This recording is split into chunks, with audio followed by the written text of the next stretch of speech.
এই জায়গায় নদীতে আমার জেলে বাইরা অনেক মাছ ধরে, রাইত হইলে এই জায়গায় জাল বাওয়া হয়। দেখেন রাইতে আবার এই জায়গায় তারা বসবাস করে, রাত্রে ঘুমায়। এবং এখানে দেখেন তাদের যত কিছু আছে, যে মাল ছাপানা সব এই জায়গায় রাখে এবং ঘুমায়। দেখেন এদিকে কত সুন্দর পরিবেশ, দেখছেন?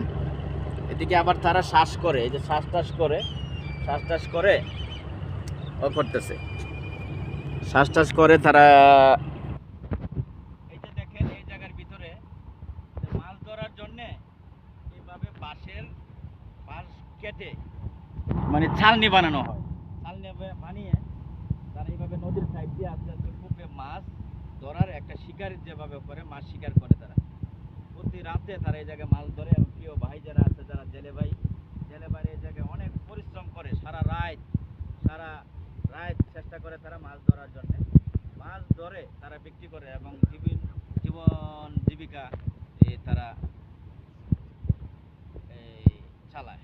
দেখেন এই নদীটা অনেক সুন্দর, এই জায়গায় অনেক মাছ আছে। বর্তমানে মাছ নাই, আগে যেভাবে মাছ ছিল এখন বর্তমানে এই নদীতে মাছ কম হয়ে গেছে। কারণ কি একটা মাছ চলে আসছে, এই মাছটা খাওয়া যায় না। এই মাছটা আসার কারণে এখন নদীতে অন্য মাছগুলোকে তারা খেয়ে ফেলছে, এই জন্য নদীতে মাছ কম।